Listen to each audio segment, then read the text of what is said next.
live on Twitch. All right, all right, all right. So, fellas, we got a great show ahead of us today, man. We got a great show ahead of us today. First of all, it's been too long. It's been too long. How y'all fellas doing, man? Y'all all right? I'm cool, man. Just been we talk about it, off the pod a lot. I go on vacation tomorrow, but I just been working. That's all I know right now I is need work. a vacation. I'm going to Decatur where it's greater. You had the DreamCon? Yes, sir. Wait, how many DreamCons are there? I thought there was just a DreamCon. No, it's just one. It's one DreamCon a year? Yeah, it's usually in July. Just come around that quick, bro. Come around that quick, bro. Every year. I could have swore you was just talking about you needed to go to DreamCon with your shorty. No, that was his birthday.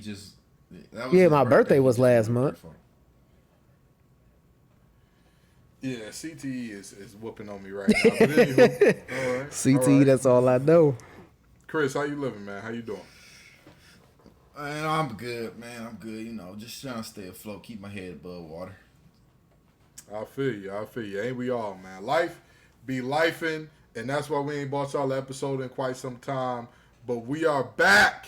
We are back in the saddle. I promise you, we will not have any more one episode months going forward. We're going to do everything we can. We may even have to bring in some substitute hosts, but we're going to bring y'all more of this content because it is, after all, your favorite hour of the week with the Facts Over Axe crew, and we're going to take care of you, all right? We're going to take care of you much like LeBron is taking care of Team USA right now, much like college football 25 is taking care of every man between the ages of 14 and probably like 50 something right now, much like the Giants refuse to do with Saquon Barkley.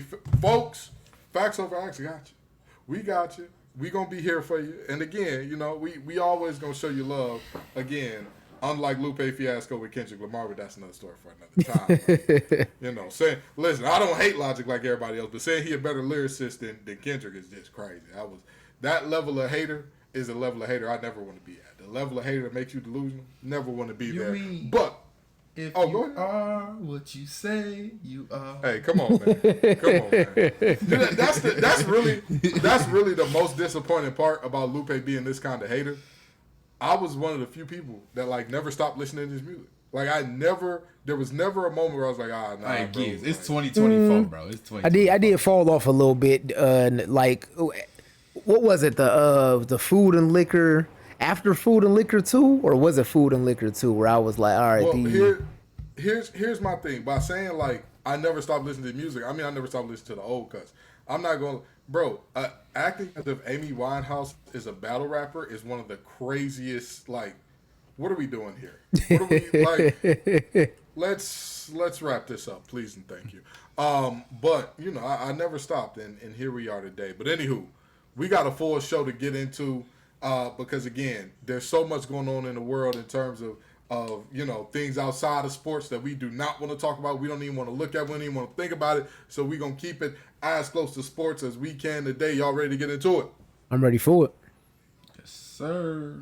All righty. Well, let's do it. What's up, y'all? Have a seat. It's your favorite hour of the week with the Facts Over Axe crew. Felt so good saying that again. We got the master, the mixer master, Josh Guyton in the building. That is I. We got the money man, the man with the plan, Chris Allen in the building. Right here.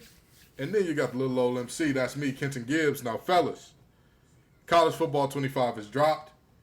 The deluxe and the regular. How y'all fellas feeling about it? How y'all feeling? Has it been everything that you thought it was going to be? Has it lived up to the hype? Has it fallen short of expectations? What we got going on? Okay, I'll go ahead and lead it off. So, I think the reason we are enjoying this game is not because we waited 11 years for it. It's not because we haven't had a college game, basketball, baseball, football, anything, period. I think the reason that we're enjoying this game is because unlike a lot of modern sports games, it's fun. We can get on here and we can have fun without spending bread. Now, don't get me wrong. It's a lot of gameplay and mechanical issues with this game. Like, you can't tackle to save your life. If you got anybody above a 95 speed, he cutting in between 57 people and taking it to the crib. Like, it's a goofy game, but at the same time, if you think about those games that we had so much fun coming up and playing in middle school, high school, games was like that. Like 2K wasn't these like super trying to be hyper realistic games to where if you got a low overall, you can't hoop. Like me and Chris used to be on 2K in high school, dropping 50 with Jarrett Jack just because we knew how to play the game. I never forget, Gibbs, what was it, the senior year where you do the little lock-in or whatever? Yeah. I don't know if you were there, but I was playing with the Mavericks on 2K. I was giving niggas 60. I was giving niggas 60 with Kalina Azubuike because I knew how to play 2K. Hey, listen, I was there. I just wasn't focused on. The game. That's all. I was there. Actually speaking. Don't get in trouble on here now, Gibbs. Hey, listen. That was senior year of high school was what, 12 years ago? That was, you know what I mean? Obama was still in office. There we go. You feel me? Like that, but, I think we're enjoying this game so much just because it's fun.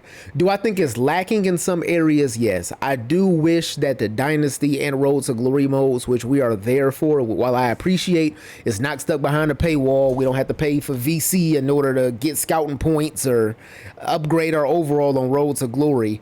I do wish that it was a little bit more immersive just because we waited 11 years. I feel like they could have came up with a better development system. I'm not saying I want it to be cutscene heavy like 2K, but you can give me a little bit more than, like a text every other week and deciding how I'm going to spend my energy for the week. Like you could have made like the campus part of being a college athlete a little more immersive. And I'm not saying I needed cutscenes, but you could have just gave a couple more scenarios or a couple more mini games or something. Like it's just practiced in the game, and that can get kind of old after a while. But I will say the most important part is it's fun, and out of especially football games, this is the first time I had fun on a football game probably since NCAA 14 came out. Right. I feel it. Chris, what you thinking, man? How you enjoying college football 25? Well, I'm glad you like that piece of crap they released, but I'm Exhibit A, okay? Exhibit A. This is why I pulled my screen up, right? Exhibit A, right? You have Ultimate Team, which you can see I play that a lot. You have Road to College Football Playoffs. You have Dynasty. You have Road to Glory. If I go over the game modes, you have Play Now and Play with a Friend. And then you have the same 4 game modes I just named on the home screen. On the game modes. Ladies and gentlemen, they had 10 years to look at this game and bring us a product. They had 10 years. 10 years. And this is what they gave us. You could play a friend. You could play a quick match online. And don't get me started. Now, gameplay-wise, yes, I do have fun playing the game. Tell me what's different about this game in Madden. Tell me what's different about this game in Madden, Gibbs. Hey, Chris, don't make me jump through the screen right now. You can throw the ball. Okay. This man said the players. Ultimate Team. That's the only difference. That's that. First of all, saying an Ultimate Team is crazy for NCAA. That's crazy. That's what they have on here, Gibbs. Chris, nobody's. See, you finna make me lose our clean. Nobody's playing that. Get. What I'm saying to you is, Gibbs, I got bored of playing Road to College Football Playoffs because all of them is bums. I literally went 9-0, and I was just like, this is not even fun. Like, literally, they don't have no matchmaking because the game just came out right now. And I beat a dude 58-0 the other day. And I started going for 2-point conversions every drive. Then I played Road to Glory, and somehow, someway, I made a mistake and glitched my player to a 99 overall when I was an underdog story. And then I starting the next week. It's only 3 drills you can play as a running back. Only 3 drills, Gibbs. Chris, let me ask you something, okay? I'm listening. When you think about the best 2K there ever was, which one would you say? With the 2K that you say, hey, this one, 2K9. 2K9. The one me and Guyton got connected on. 2K9, bro. 2K9. What made 2K9 fun? The gameplay. Like, it was no my player, none of that. It was just the straight on head-to-head gameplay online.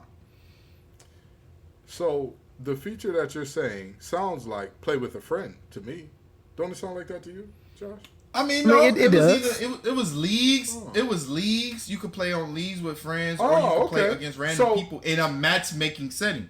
So leagues with random people or in a matchmaking setting. Like, if you were to start a dynasty online, perhaps, and maybe you were to send out invites on that dynasty. I don't know. I'm just asking. I'm in one. I'm just asking. I'm in one. My problem is, I wanted a game that's going to be significantly different from Madden. Only thing different about this game in Madden to me is the players. Literally. The only thing that's different. So they got superstar X Factors on the field? They got stars, and if they got abilities. They got abilities, but I'm saying, do they have superstar X Factors on the field? You have a star, and your ability unlocks as you get more yards. Yes, they have that. Yes. Chris, the abilities, there's not a single ability in the game that unlocks as you get more yards. What are you talking about? Yes, it is. Go look at the Ohio State running back. If you play with Ohio State, I haven't used them yet, but I was going against Ohio State running back, right? Literally, their running back has 7 abilities, and as you get more yards, you unlock more abilities throughout the game. Chris, I am telling you right now, as somebody who's been playing the game since the early release going forward, the only thing I can think of that's even close to that is recoup, which means that you don't, where everybody else's wear and tear goes up quicker, yours slows down behind everybody else's. So I guess that would make it look like you have more abilities than everybody else, but it's just one ability that keeps you healthy for longer, which I don't know if y'all know this or not, but there are players in real life who are just in better shape than everybody else, that as the game goes on, they're getting stronger. You ever heard of that before, Chris? Is that a phrase you've ever heard? Hey, he gets stronger as the game goes on. Is that a thing, okay. Josh? Okay, Gibbs. I'll give you that. I'll give you that, Gibbs. That's what's different. I'll give you that. Let me tell you one thing that's really pissing me off about the game too. Only thing you could do crossplay is play a quick game. You can't do Dynasty crossplay. I tried to add my Xbox people with my PlayStation people in one Dynasty, and I can only play PlayStation people on Dynasty. Quick question. Did 2K9 have crossplay? We talking about the Stone Age versus now. 2K9 was almost 15 years ago. That's two different things, though. That is two different things. That's two different eras. That's two different eras. This is my problem. Everybody who coming up with all these problems about NCAA, when I ask them, what's your favorite sports game, they never come up with critiques that do not align with that sports game that's their favorite as well. But again, at that time, that was my favorite sports game. If it came out again tomorrow, would it be my favorite sports game in this era? No, it wouldn't be my favorite sports game. You know what? Let me say this. This game is a damn masterpiece. This game needs to be hailed as one of the greatest of all time, and this is not just nostalgia speaking. Let me tell you why in terms of sports. This game brings a realism that few people are accustomed to. 99, or not 99, let me say this. A majority of the young men on the field are not going to be professionals. But there are young men on that field that are going to go on to be in the NFL Hall of Fame. Why is that important? The guys who are going to go on to be in the NFL Hall of Fame, there's a reason that the phrase video game numbers exist. There are actual human beings that go on to do, for example, what Barry Sanders did the year he won the Heisman. It was unhuman. He showed you, I'm going to the Hall of Fame. He's going to be an accountant. You saw it. You saw when somebody got broke up so bad, you would say, hey, focus on that electrical engineering major. You're going to make a lot of money. You're going to make a lot of money. On the field is not the place. That's not the place. This game shows that. A 99 speed in college should look like a god amongst boys. You know why? Because there just aren't that many.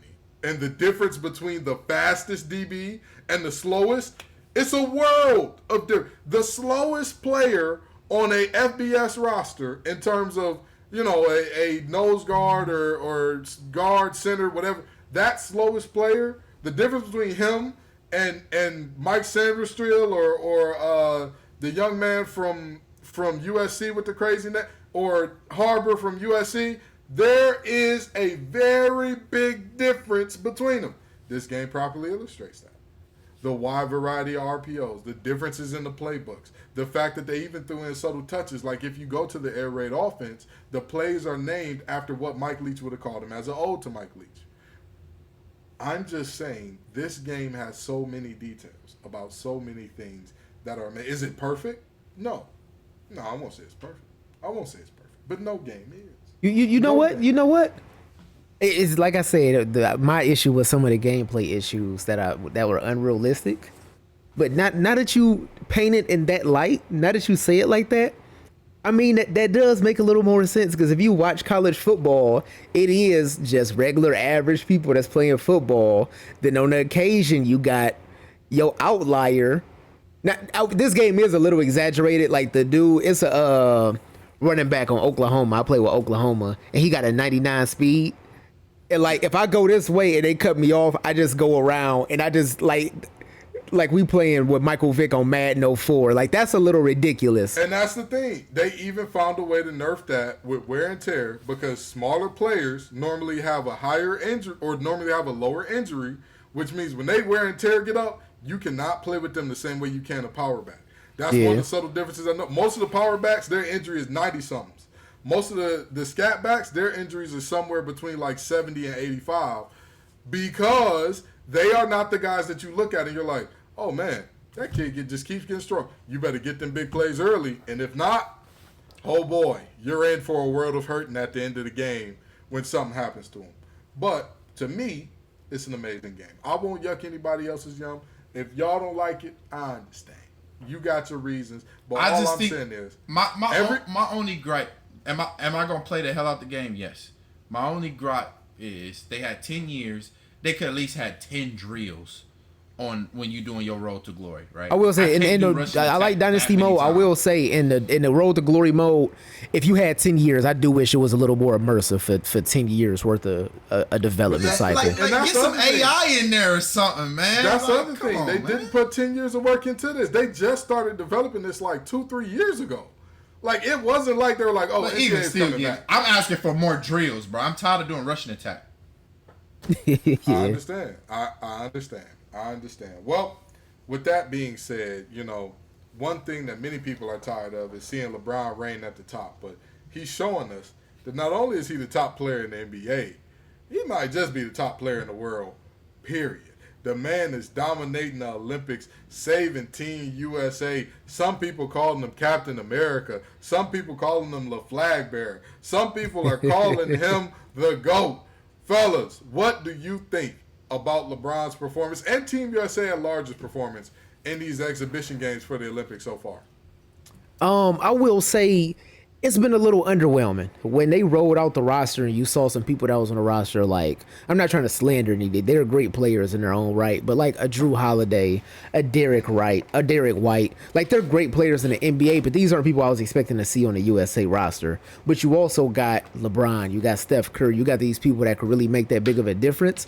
So I don't know if it's that the players that they rolled out for USA basketball are just not the right fit on a team, because you think about it, you're looking at people who are either role players on their own team, or you're looking at players that are either older or dealing with injury issues. And I don't know if it's just the people treat basketball different, because I remember like Team USA used to be a serious thing. They used to go hard. They used to try to crush other countries. But now I can't tell if it's a difference of them being able to turn the switch on and off whenever they want to because they're that talented, or has the rest of the world really caught up this fast with basketball? Because I will say these performances outside of LeBron and probably Bam Adebayo, it's been pretty underwhelming. Yeah. Now, Chris, I'm going to let you finish this off, but I just don't think they take this serious as a whole. I just think they just chilling and they just like, hey, these are exhibition games. We're going to turn up in the actual Olympics. Even if it is like, bro, South Sudan, you can't have a close game against South Sudan, bro. And that's what I'm saying. I think that's a dangerous game to play. Yeah. Only because these other teams, like these players play together all year long. Don't get me Right. wrong. There are, I believe, 62 NBA players playing on other teams that are represented in the Olympics. So I'm not saying that, hey, every team has ultimate chemistry and y'all are coming in but most of those teams, those guys do play together for a majority of the year. They go to FIBA World Cup together. They go to Yeah, they all have these different chemistry. They things. got plays. Like, this is not something they just threw together over the summer. If you're Team USA, you can overwhelm them with two things: talent and maximum effort. Okay? Deadpool was on to something with that one because maximum effort will get Team USA those blowouts again. But right now, when they just like, I'm kind of chilling. I ain't really.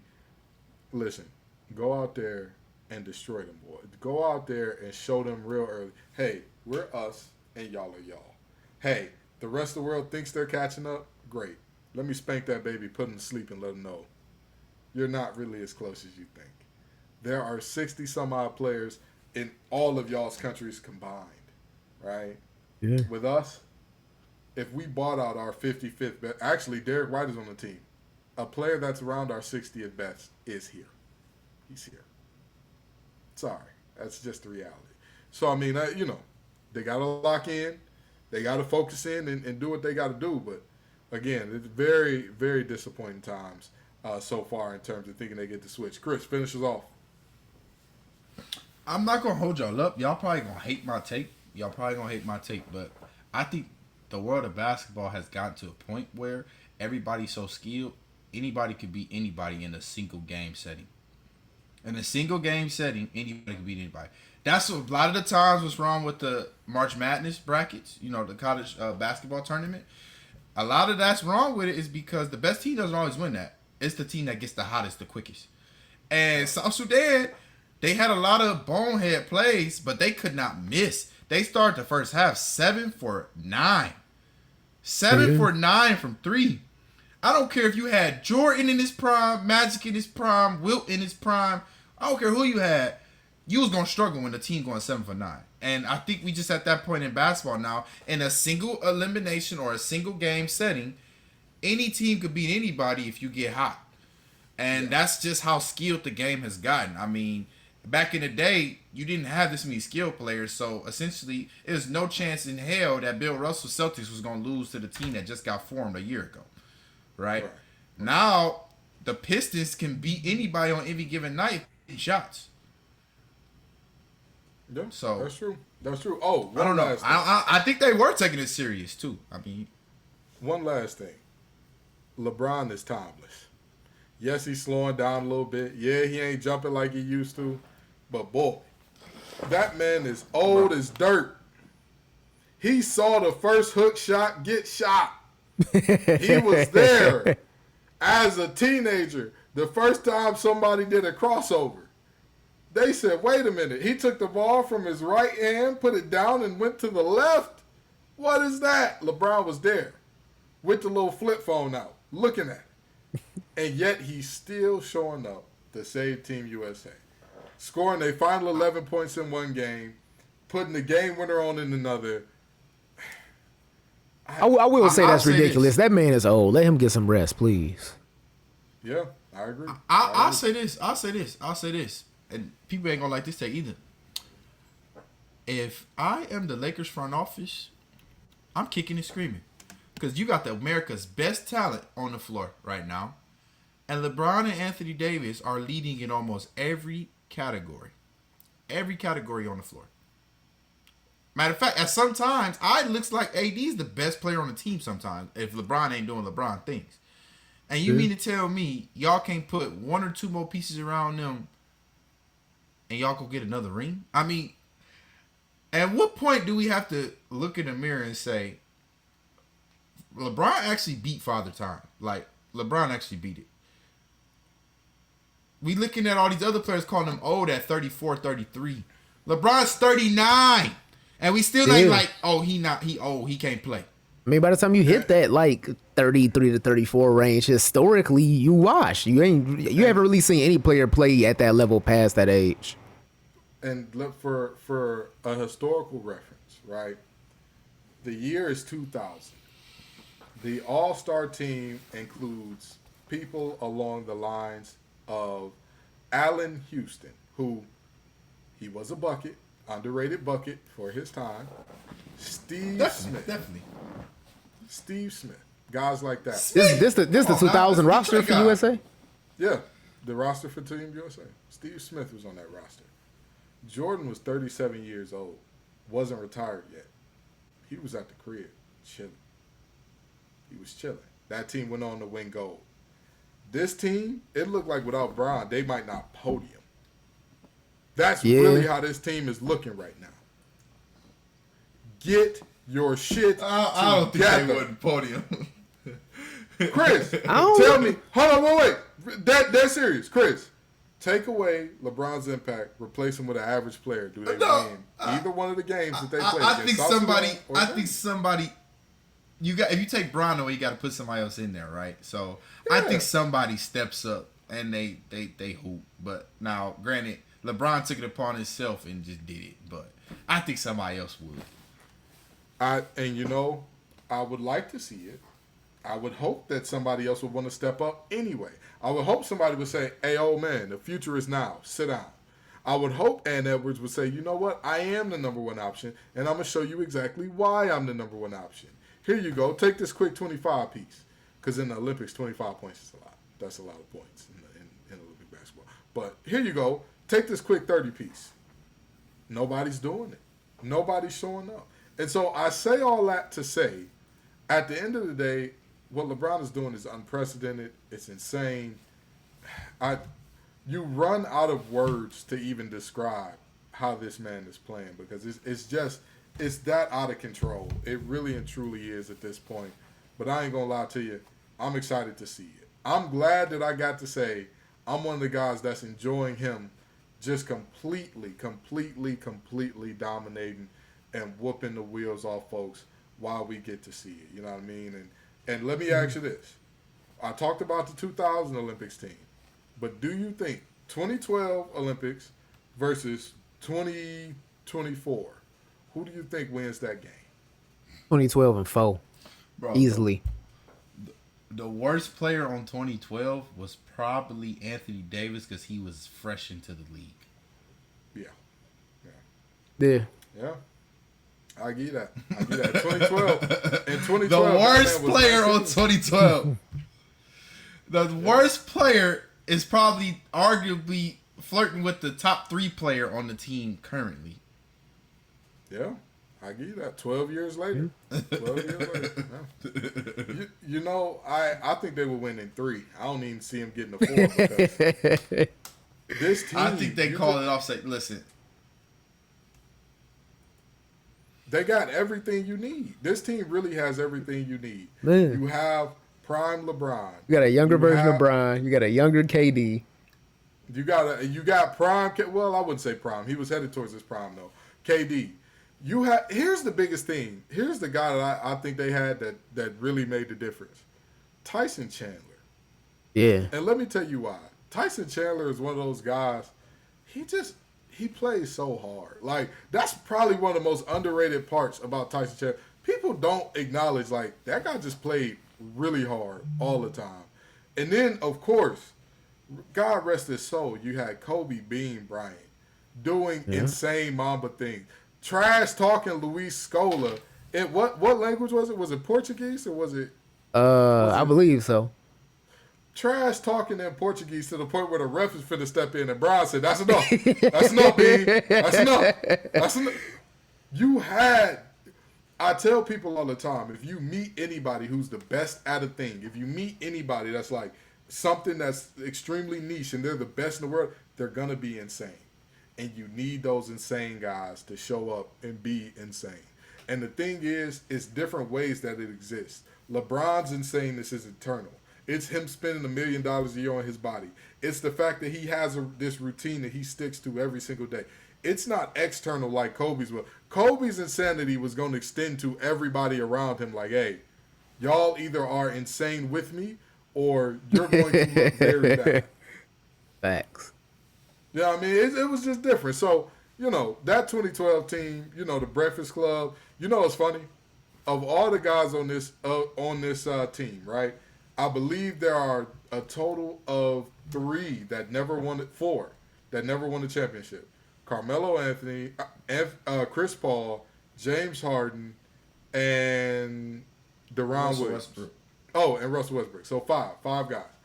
And when you think about how crazy this is, I vividly remember Carmelo Anthony saying, "I ain't getting up for no damn Breakfast Club, man. That's too early, man. That's way too early for me." And it's like, Melo, that's kind of you gotta be insane. You came in the league at the same time as Bron. If you were gonna do it, you had to be a fanatic. You had to be ridiculous about how meticulous you would be in order to kind of get things done there. And it just, man. But now Melo never really stayed in shape though, did he? But that's what I'm saying. That's what I'm saying. When the other players were waking up early to go work out, he said, "Man, that's too early, bro. I ain't doing all that. I ain't doing it." And it's like, Melo, do it. Wake up early and do it. But by the way, Chauncey Billups also said that if they had drafted Melo instead of Darko, they win 3 chips. I'm just saying. They don't have Sheed. Everybody seems to agree that if they draft Melo, they win more championships, except you, Josh. You the only one. You don't get Sheed, bro. So you don't get Sheed. You think? She was a huge piece of that team. And the way basketball was in 2004 with 2 bigs on the floor, you about to play a lineup with Tayshaun and Carmelo in it. There's a funny thing that happens in basketball. When you can put the ball in the hoop, the game kind of seems to evolve around you. Mm-hmm. It kind of, the Warriors, everybody said, you can't play Draymond Green. You can't play Draymond Green after 5. He's too small. And then they had people who basketball were really was a much good. different place. They had people who were really good at putting that old round ball in that little hoop. And all of a sudden, the game adjusted. We're talking about 2004, not 2020, 2022, or 2015 when Draymond was a vital piece to a championship team. We're talking about 2004. Let me name you some big men that the Pistons played that playoffs. Okay. The Lakers with Shaquille O'Neal. And the Lakers with Shaquille O'Neal. And who was checking Shaq? Ben Wallace was checking up, but guess what? They also had a serviceable power forward in Rasheed Wallace. So you telling me an undersized center with the small power forward and a smaller small forward, you're going to be able to contain Shaquille O'Neal. Let me ask you this. Did they... All right, let's not even talk about the 04 chip. Let's say they lose that chip. They don't even get to the conference finals. How many conference finals did they reach straight? And was she the part of all of those? She was part of all of them except one. He was part of 3 of them. He was part of 3 of them. No, he's part of all of them except one. They went to 4. No, they went to more than that. They went to 4. No, they went to like 6 or 7 straight. They went it was they went from 03 to 07. Bron stopped it. They went to Bron stopped it 07. They made it to the conference finals until 09. From 03 to 09. Conference final. Okay. Yeah, from 03 to 09. And when was Rasheed Wallace no longer on that team? Just out of curiosity, when was Rasheed Wallace no longer on that team? He was there till 08, I believe. Oh, okay. Yeah. And now, just for reference, okay, they did or did not go without Sheed? Just asking. They went without Sheed.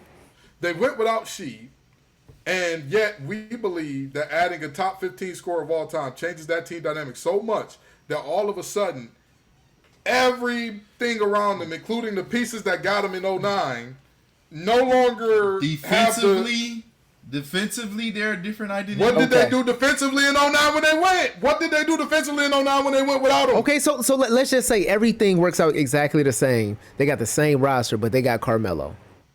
Yes. So you telling me a starting lineup of Chauncey, who was on the other side of 30. Okay. Rip, who was on the other side of 30. Uh-huh. Let's say Tayshaun at the 3. Uh-huh. Carmelo. And who would have been at the 5? Jason Maxiell? Or Antonio McDyess? I have no doubt in this world. Who made it to the finals in 09? I have no doubt in this world that even Kobe if we take Bryant. away... I'm talking about in the East. They not beating Boston? You're talking about 1 year. I'm saying through that entire span, you're telling me that at no point in time for a Pistons team that everybody was screaming, if you can get one player who can get you an ISO bucket, you'll be good. They don't succeed with one of the greatest ISO scorers of all time. Okay, so if it means losing Sheed, no. Sheed was the front line help Ben Wallace needed. Let's go year by year. 03-04, they beat the Lakers. Do you think that they still beat the Lakers if you take Sheed out and sub in a rookie Carmelo Anthony? No. Okay, the next year, they went against one of the greatest dynasties of all time. They lost to San Antonio in the finals. They beat the Spurs. Yeah. Wasn't that a 7-game series? Didn't that series It was a 7-game series. They beat the Spurs. Watching the Spurs, the main thing I kept thinking was, bro, you cannot keep running Rip off of these pin downs and trying to get him these mid-ranges. Bowen is on that. He's on it. There's nothing you can do for that. You need to have a guy who can create one-on-one. What were they gonna do with him? Guy, can you please pull up Tim Duncan? Can you please pull up Tim Duncan film for Gibbs to see? I'm not about to pull it up. Here's the other part. Is y'all keep saying Carmelo was a 4. Carmelo did not play primarily the 4 till near the end of his career. Exactly. So who's the other big? That's what we saying. That's what we saying. They got no defense. They go out and get another average big who's good at in 04, they struggle to find a big who can play defense? Is that what you're telling me right now? In 04, when that was all bigs were asked to do, they struggled to find one who can play a good level of defense. Really? That's what you're telling me? Listen, get. What helped Melo a lot. They even said on that podcast that you was just talking about. You was just talking about on that podcast. Chauncey said himself they would have played Melo at the 4 and had Tayshaun at the 3 because they didn't have Sheed yet. Chauncey said it out of his mouth himself. We have seen by what this man is doing on the Blazers, he is not sufficient as a coach. He got Sheed Sharp as his best player. Again, we have seen that man ain't hitting on a damn thing, okay? We ain't seen nothing from him. All I'm saying is, Carmelo benefited so much from Denver letting him start at the 3 when he first got to the league. If you take that away from him, I don't think Melo is the fantastic scorer right away. I don't think he is. If you make him play that Pistons offense where they running plays more so than ISO basketball, I don't think Carmelo flourishes as much as he did. There is a reason that Carmelo Anthony is what he is in terms of scoring all time and all that. There is a reason. He is a fantastic scorer. And to act as if the ability to put the ball in the basket in a game where that's the entire point of the thing, that's kind of the whole shebang. You know what? Let's keep going then. Okay, let's do it. Let's keep going. They beat the Spurs. So now they've equaled their championship total that they got with Sheed. They equaled it. 2006, they beat Miami. I doubt it. No, shut up. I dare you. Now we got no okay. I said I doubt it. 2007, they beating Cleveland. Yeah.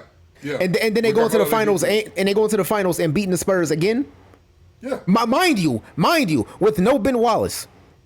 Yes. They go into the finals and beating the Spurs with no Ben Wallace. Yes. Okay. Tim Duncan gonna get his, but the Pistons had a defensive identity that even when Ben Wallace was not there. No, they didn't. That's the reason LeBron scored 30 straight points on them in the playoffs. No, but that's the whole deal. But that's the whole deal. LeBron had to do it. Nobody else gave him anything. And it wasn't just about LeBron teammates being bad. It was also about the Pistons playing suffocating defense on everybody except the greatest player to ever put a basketball in his hands.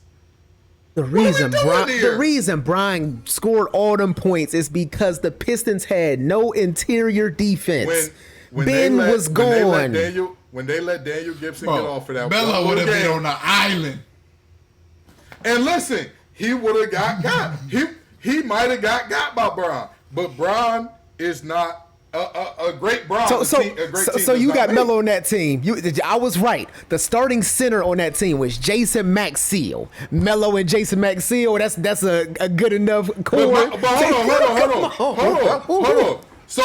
So you're telling me that a core that was good enough to get to the conference finals, and you add in Who are these pieces that were so good for the Pistons that got them there that you believe Carmelo is not a better replacement than them? What are we doing? Do you think Tayshaun Prince is that good? So they're beating Cleveland. What made the Pistons good was their defense. Melo not playing no defense. So we are basing this whole argument on the fact that Melo will not play defense. Yes. Even though we saw that when he was young and when he was in his prime, he may not have been a great defender. He was definitely a plus defender. He wasn't a great defender. I'm not going to lie and say, oh, Melo was clamping everything. He was a plus defender for his time. And we're going to sit here and pretend like this man was Luka on defense, where everybody that go against him, get ready for my 30-piece. I got a blow by waiting for me. So that wasn't the case. They beat Cleveland, and they go to the finals and beat the Spurs with Jason Maxiocek and Tim Duncan. Yes. Yeah. Cut it out. Tim is going to get his. Cut it out. Tim is going to get his. Who else is going to eat? Listen. This is an argument I tell people, right? I'm not saying the Pistons would have been a bad team, right? I'm not saying the Pistons wouldn't have been a successful team.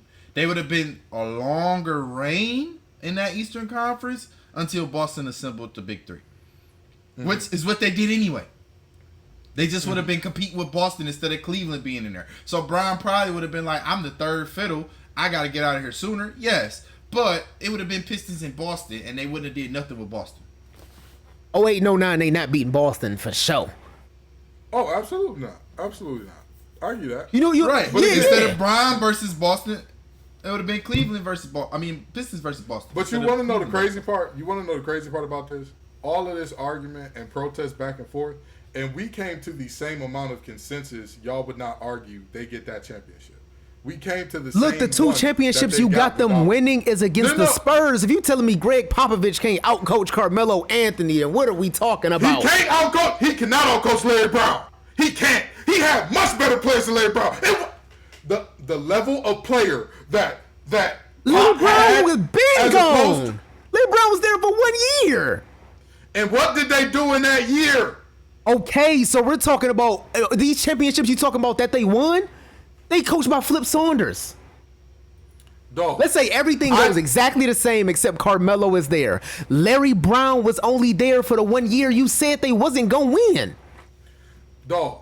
Okay, and you're sure Larry Brown leaves after the year that they win. Everything being the same. He's still we don't know what other scenarios are going to change. We're talking about if everything stays exactly the same, but Carmelo is a part of that roster instead of Darko Milicic. But we don't know what Larry Brown's motivations are. To say that nothing else changes is like, do you not realize how insane that is? To say, hey, I just won a championship and I have one of the best players in the world who is in year 2 and going this way, I'm going to still flirt with other teams. All right. I'm going to say this. Hold on. My owner is not willing to drop whatever expense on me when he not. One of the biggest parts of Melo's allure, we talked about this, about the story of Josh's biggest op. Josh, how did you get your biggest op who was your cousin? What happened? He was trying to steal my swag at my 10th birthday. What did he wear to steal your swag? An Iverson jersey. An Iverson jersey. Now, who would you say out of the generation after Iverson was the greatest cultural mover? Not greatest player, greatest cultural mover in terms of everybody wanted to have this guy's jersey, be like him growing up. On my 10th birthday, I had on the Carmelo jersey. That's my point. They did not have a single player who attracted a crowd like Carmelo, who people thought, I want to wear his jersey like Carmelo. You're telling me that their owner is still playing around and not giving Larry Brown whatever money he wants. If they got a player on that team that's a top 10 jersey seller. You can't tell me that Larry Brown is out coaching. Championship. You can't tell me Larry Brown is out coaching Pop when Larry Brown coached 27 seasons and made 3 conference championships. Absolutely. Larry Brown absolutely outcoached Pop because guess what? He coached for 27 seasons and made 3 conference championships.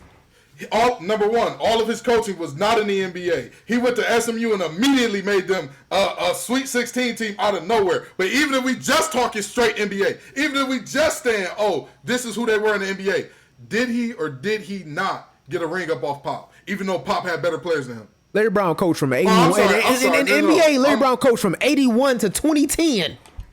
Oh, and where's his Tim Duncan? Where's his David Robinson? Where are they at? Where are they at? Those are two. Nobody argues who's the greatest power forward of all time. You know why? Because Tim Duncan was born. That's it. David Robinson, the Admiral, one of the greatest centers of all time, probably the most underrated center of all time.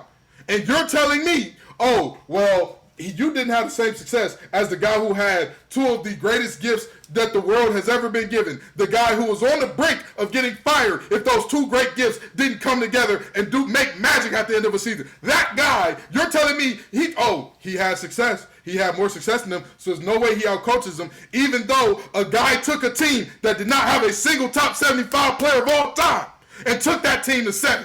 Come on, man. Come on. What I'm going to say to you is, I'm in agreement with you. Let's say they do beat the Spurs in 05. I'm not giving you 07. Let's say they beat the Spurs in 05. We doing all this talking about Carmelo instead of Darko, and we walking out with the same amount of championships.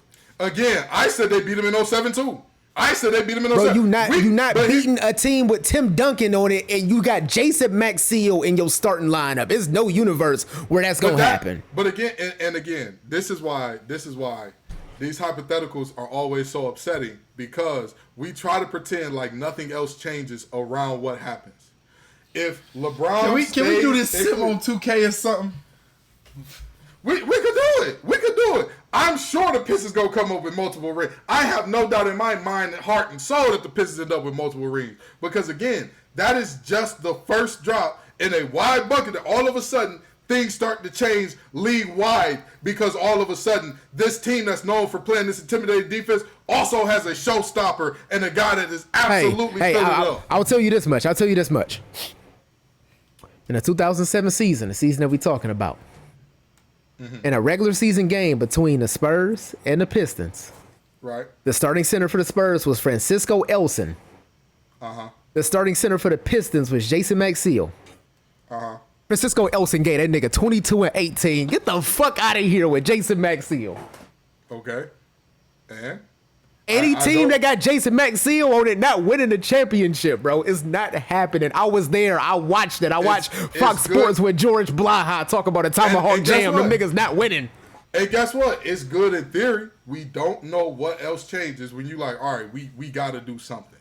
We got like, this young buck is out, and we don't know what else changes, not only about them, but about Carmelo in that moment of, hey, this is who the rest of the team is. You're surrounded by a bunch of guys who had to work their asses off to get here. They weren't you. They weren't naturally gifted. And granted, I'm not saying Carmelo Anthony was some lazy slacker that never worked hard, but I'm saying you're around a bunch of try-hard guys.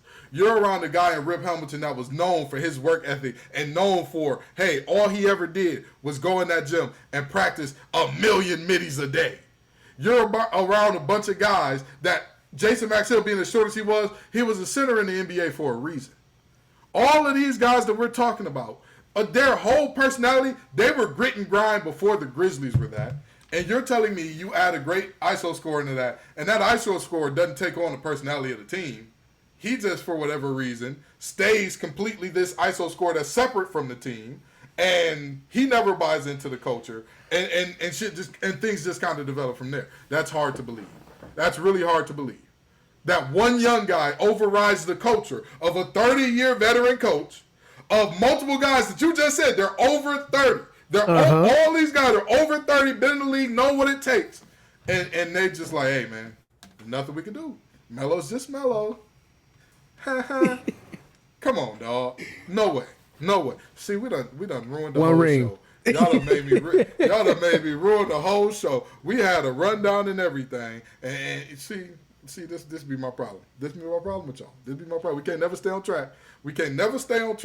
Because you colors are playing around, much like the Giants did in negotiations with Saquon Barkley. Fellas, Hard Knocks offseason showed us a look inside the New York Giants front office during a very tense discussion. Hard Knocks. I love Hey, listen, Hard Knocks. I mean this very genuinely. I don't think another team is going to allow Hard Knocks offseason after seeing this, because the Giants front office looks as incompetent as I've ever seen anybody look.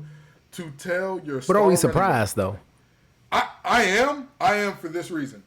If I'm seeing incompetence from the owner or one of the owner's kids, right? Like Jerry Jones, Stephen Jones, all them down there with the Cowboys, of course. Unserious slapdick material, of course. Your daddy owns the team. When he dies, you're going to inherit it. I get it. Yep. Not mad at that at all. This young man who's the GM of the Giants, you can lose your job. You can get fired, buddy. The Mara family is not that attached to you to where they're like, hey, we got to hold on to him. We can't let him go. It's going to be real awkward at Thanksgiving if we let him go. For you to sit here with your star playmaker and say, well, he's over a certain age. For the owner to come down and say, hey, he's our number one jersey seller, which again, I mentioned it with the Carmelo thing, bringing that mantra back. That's an important deal because owners are cognizant of that, because guess what happens when your team sells a lot of jerseys? Your dividend gets a little bit, you get a little bit more pay. Yeah. And for the owner to come down and say that and you still not to act and say, all right, forget the yin yang and the riffraff. We done paid Dexter Lawrence. We done paid Daniel Jones. You need to get paid, brother. We need to get you right. Pay Daniel Jones is a crazy sentence. Pay Daniel Jones. And here's the thing. Danny Vick, bro. Don't disrespect Danny Vick. I think that we're going to look back and we're going to say that this was one of the most incompetent front office series of moves that we've ever seen. Talking about Danny Vick. Danny Vick got replaced by one of the cast members of the Bear mid-season last year. Lord have mercy. Lord have mercy. Just very nasty. But anyway, what did y'all think watching that negotiation go down? What did y'all think? To me, it wasn't surprising. I know that you are a little more tapped into football than I am, so I'm not really looking at a lot of teams in depth behind the scenes. I know the X's and O's of what's going on the field, but as much as I'm tapped in, like we just had a 20-minute conversation about Larry Brown, you're not getting that conversation out of me when it comes to football. Right. So just from the outside looking in and looking at how the Giants have been managed for honestly the better part of like a decade now, it doesn't surprise me that they would let a player like that walk. Not even a sense of, let's say he is a running back and he's asking for a certain amount, and just because how running backs age, you're not necessarily comfortable giving him that amount. I can see it from that perspective, but at the same time, you're a team that has nothing going on for you. That's by far your biggest star. That's by far your biggest playmaker, and you would think that it would be some sense of loyalty, which Saquon is what, 28? I believe so. Something like and he asked for a 3-year deal, right? Yeah. Keeping somebody on your team that's a running back until age 31, it's not that crazy, especially considering you have nothing in the wings to like, we're in win now mode, so we're not able to pay you. Or Saquon knows how to play the game of football. He's only 27. He's 27. It's still 30. And you can go ahead and say, hey, Saquon, we gave you this deal. This might be it. We want you to ride off into the sunset as a Giant. If you want to go play somewhere else after this deal, that's cool. We also about to draft this running back in the 5th round. Go ahead and coach him up. But this is your spot for 3 years. That's usually how football works in my knowledge. Well, it's a different game now. It's a different game. People are moving on from like these running backs that teams love like crazy. Running backs don't matter no more. I'm going to just go out there and say it. It's a pass offense now. It's a pass offense. Running backs get the ball probably 30% less now than they did 10 years ago. I'll tell you this much. In 2003, I believe there were 14 guys that rushed for over 1,200 yards. Last year, I believe there were three guys that rushed for over 1,200. So exactly. This is a passing offense now. But so here's my problem. I don't blame the Giants. Here's my problem with what the Giants did.